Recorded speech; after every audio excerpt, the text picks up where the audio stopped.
Hey, what's up, everybody? It's Stephen A. Williams, president and founder of the creditrepairshop.com. And in today's video, we're going to talk about credit reporting agencies. You've probably seen the big news where President Biden wants to make another credit reporting agency. And I have my little tablet down here with my notes. So if I look down, that's what I'm looking at.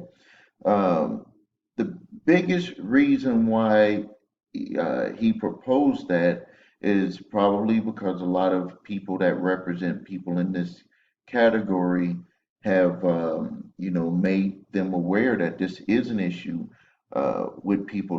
What the problem and the reason why they mainly want to do this because there's a large segment of Americans, which they say about 20%. You're talking about 20% of over 340 million people is that they consider them credit invisible. This is where they don't have any type of score. And the reason why that can happen, and we've seen this before, where someone just does not have any credit, things that they've gotten on credit were not from companies that were reporting to the credit reporting agencies. And a lot of people run into that where they like, hey, I've been paying rent. They ran my credit to give me, to rent me the place. I didn't have any credit, so I guess they were just mainly looking to see if I had any uh, uh, evictions and those types of records on there, or just bad debts. I didn't have any. I got the apartment, but they don't even report to the credit reporting agencies. And so what they've done is like they've either gotten cell phones and different things, and it was never reported on a credit report. So they, in a way, they have no score. Their scores are either very low due to the algorithm, not due to them not paying on stuff, but due to the algorithm, which is the algorithm is set to give you credit. To a portion of it is by the people who give you credit, and if you don't have any major type lenders or any lenders that are reporting to the credit reporting agencies, you could be doing a lot of stuff, paying a lot of bills, a lot of payments, but you're not doing anything to help your credit score. So they're saying about, well, really it says here about 45% of low income uh, Americans uh, have less, have no, sorry about that interruption, that 45% of low income people are what they consider unscored, where they don't have any credit score. And what they're going to try to do is with this, if he's able to do this with this new credit reporting agency, is that it will give people the opportunity to have a score for things that they're paying on that would not be considered like, say you're renting somewhere. There's rent reporting companies out there, but they don't report to all three. But you make the payments to those all the time. Maybe you bought a car from a company that did in-house financing. That's not reported on your credit. It's only going to be reported if it goes bad. But if they do in-house financing, there will be opportunities for them to be able to report on there. Now, you might be saying, well, why are those companies not reporting on there right now? Because there's a lot of uh, a lot of red tape to be able to report to the credit reporting agencies. A lot of companies are just not set up to do it. Not to say that it's impossible to do, because obviously uh, collection agencies and those types of companies do it, and they're not lending money out to people. But a lot of companies, uh, they just don't have the staff, or they don't want to go through the process of getting that set up because they're not going to be sending thousands of lines of data and so they don't feel that the cost is justified by them signing up. So I'm thinking that what they're going to do is that they're going to, if they get this other one set up and going, that they're going to allow that process to be streamlined, where they're going to get that information in there so people can get that type of credit. will get a score from the payments that they're making that would not be regularly reported to the other three bureaus. So one of the things here, and I'm going to go over reasons, some more reasons why they want to do this when it comes to uh, people that are low income or quote unquote, where they're saying that if you, well, I'll get into that in a minute, but there's more to come on that. The other part is a lot of people are saying, well, what's going to happen? Are they going to close the other credit reporting agencies? And it's absolutely not. It's not the end of the other three because, and that what goes into what people do not understand about credit itself.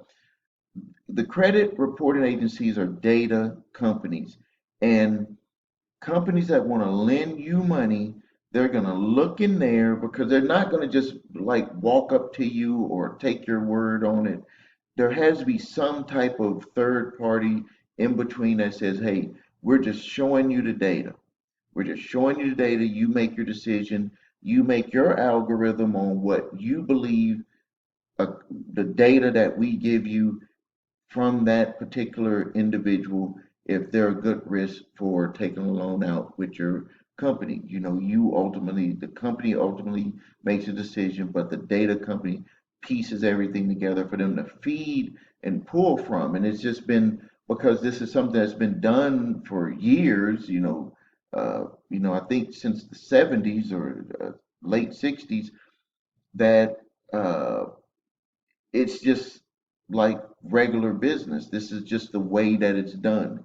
And each of the credit reporting agencies are totally independent of each other. They fight to get companies, lenders, to get information from them. Not all lenders pull all three reports. As a matter of fact, most lenders that are out there that are running your credit will only pull one report. If you go to a car dealer, they're going to usually just use one bureau to pull your reports. They're not going to do all three. If you go to get a mortgage, yes, they're going to pull all three. Certain types of business loans, yeah, they might pull all three. But if you're going to get a cell phone and they run your credit, you're going to get a car, yeah, they're going to pull your credit, but they're going to just pull one. So these companies are fighting each other to have lenders just come to them to pull their credit reports from their data that they're given. And so they're totally independent. So you could say that it will be a war between four companies rather than just three companies if this happens. The other part of this that I want you to understand, and you please hear my words on this. We have, and in the article, it went into the inaccuracies, problems with people disputing, stuff not getting looked at on time, stuff not being investigated properly, items that people even, they know 1,000% that it was ID theft, and the bureaus got that information and still said that it was verified information. And people have won lawsuits on that. In this article here, they talk about it with the errors and all of that. And I always go back to this to tell you that it takes a lot of work and time. There is no rhyme or reason on how fast they get stuff corrected on people's credit reports. I've seen people that have had like, and this is real deal. Go to my website, thecreditrepairshop.com. There is I took a photocopy and put it on there. There was one person that had, I think it was like 25 or 30 medical bills, and we got them all removed, and it only took one dispute process to do it on one of the bureaus, just one time. And then we've done the same process with other people, same process, and it might take 2 months, 3 months, 4 months, 5 months, 6 months. So you can see from their own words, you can look it up online, you can look up YouTube, you can look at the reasons why they are even considering doing this fourth credit reporting agency is because it is so much data that is being pushed through there that it is really technically almost, I don't want to say impossible, but it is almost impossible for them to really take every dispute serious, that some of it is bypassed. And that's what makes the credit repair industry uh, keep working, keep this where the process is just where you continually do the process of the work, because this is a problem that is in there that is not really uh, it's not recognized the way that it should be recognized. What they say that it just takes time to get this stuff done. They say that they're reviewing it or they need more documentation. But I've done this for so long to where I believe that it's just almost just humanly impossible for them, even though they use and feed this stuff through computers, it is almost impossible for them to just really do every investigation the way it's supposed to be. Because if you do it the way it's supposed to be, that means that they're sending this information to the furnishers of that information. And if the furnisher of that information doesn't have someone on their staff that just continually does that work, they're going to get upset and they're going to say, hey, your process, they're going to blame it on the credit reporting agency for sending them all that stuff. They're going to say, your process is making it hard for us to do business. That's why I believe that a lot of the disputes that are processed come back verified because they don't even make it to the furnishers, that they have a, a, a, a code in place to where they will do that, and it takes over and over and over again to force them to push that code into a real investigation where it goes to the furnisher and it is really investigated. And because I've seen thousands of files and there's just no rhyme or reason on it. The only rhyme or reason that is that work over and over and over and over and over again gets the people to the result that they want. Now, let's go into some of the other stuff that they talked about in the article. Is that they say that the algorithm that is written is quote unquote racist.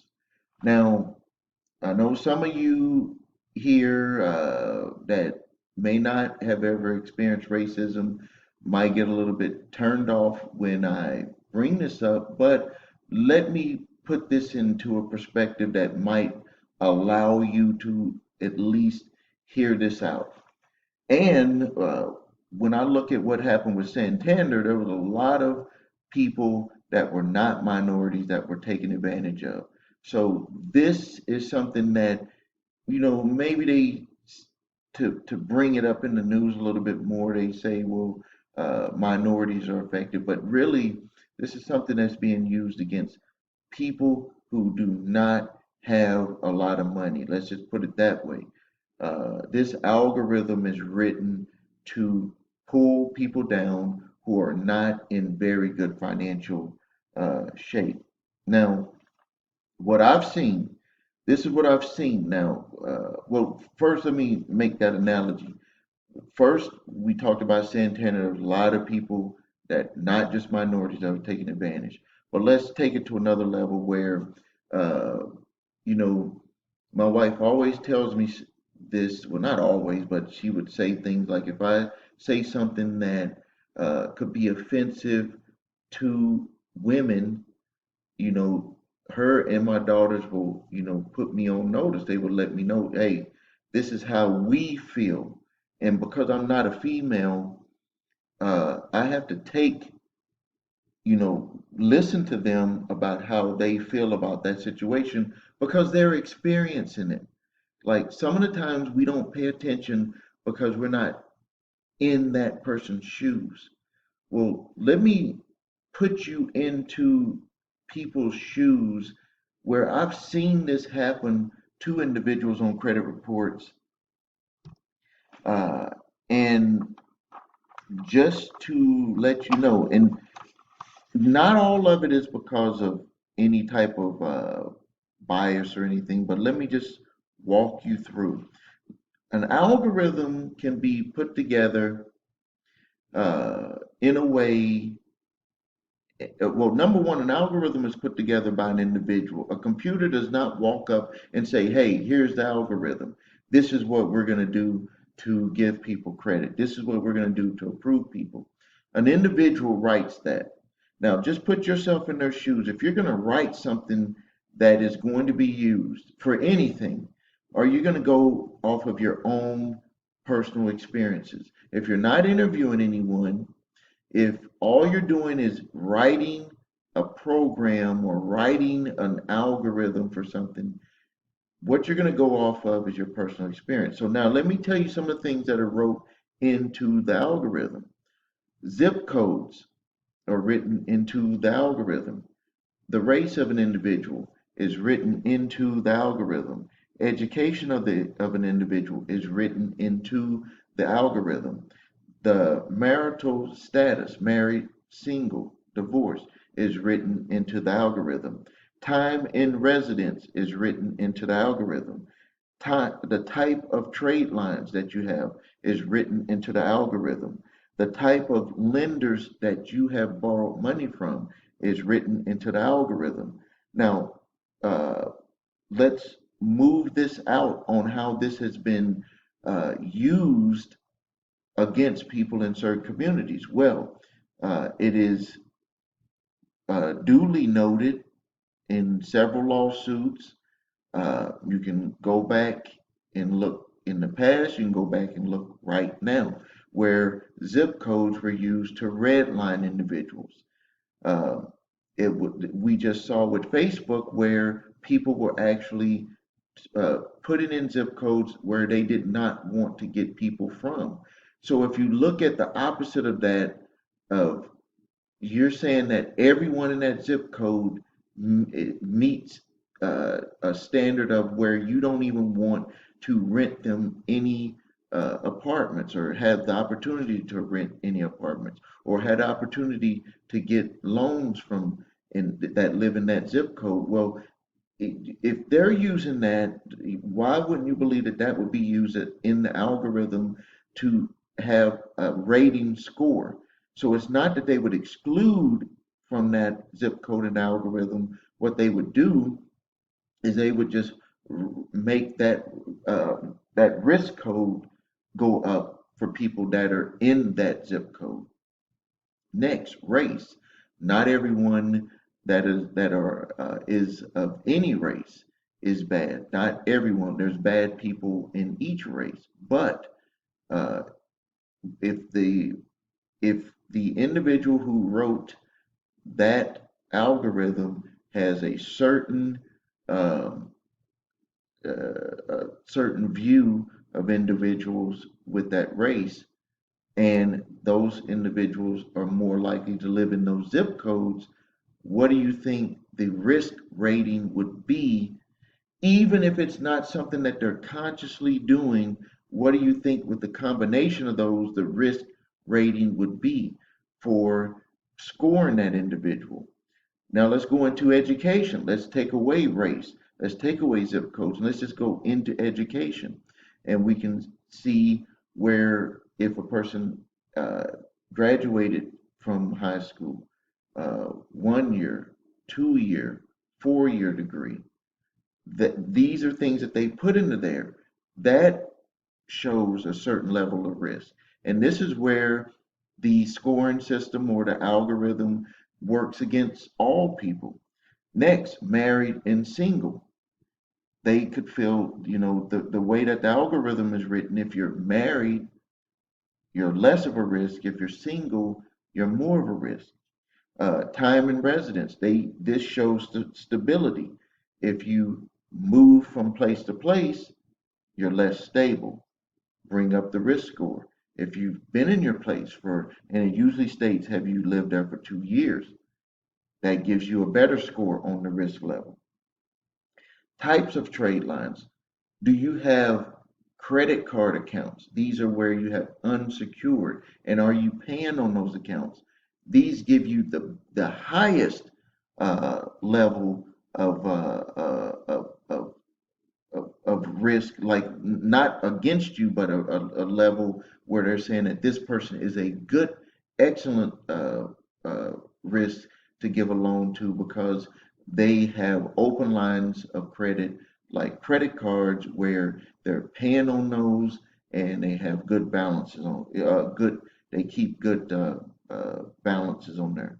And then the types of lending, if you have like payday loan, if you have, let's just say a cell phone company did report, you have like just really low type lenders that you have. These are not major lenders, not major banks, not major credit cards or major department store type companies that are national.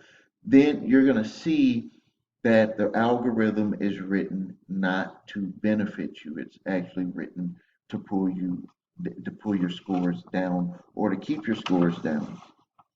So um, to kind of conclude on everything, it is not going to matter if they open up a fourth bureau.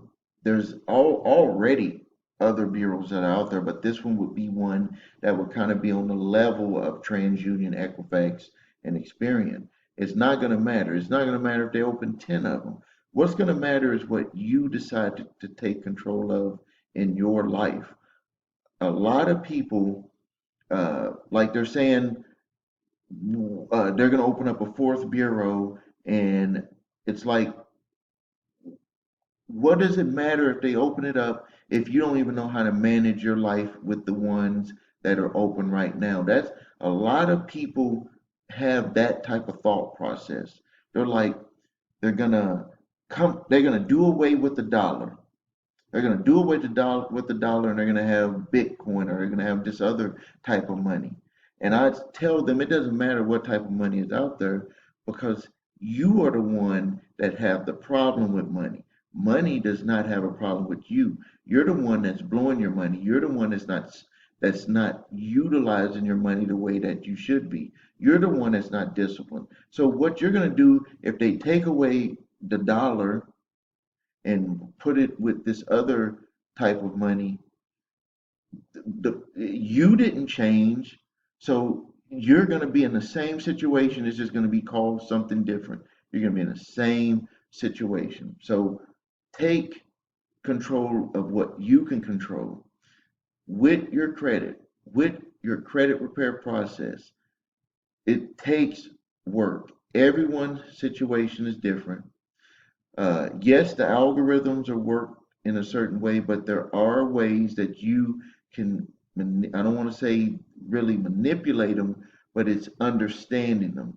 And that is your scores are put together by the way that you make your payments, uh, keeping your balances low, not having too many inquiries, uh, the time, the length of the account, how long you've had the account. These are the things that play the most with your credit score. These other things that I talked about is when they approve you for lending. What they do is they put filters in and they say, uh, "I'm bank ABC Bank wants to pull credit from TransUnion, and when they pull credit from TransUnion, they put these filters in and say, if someone is in this zip code, we want the score to go down this amount. If they're this education, we want the score to go down. If they have, if they're married or single, we want the score to go down, or stay the same. They write their own algorithm on the or filters on the way that they pull the credit. The credit reporting agencies just give them the data, but every lender has their own filters on how they are willing to score you. So you can have a certain credit score, yes, but you may not qualify to be approved by that lender because they have their own filters. And this is something that a lot of people just don't understand. They think that every lender has to approve you. It is their money. It is their company, and they can have their own standards on what they want to do to approve someone for credit. And the way that they do this, they use filters, they pull the data, and they have their own filters.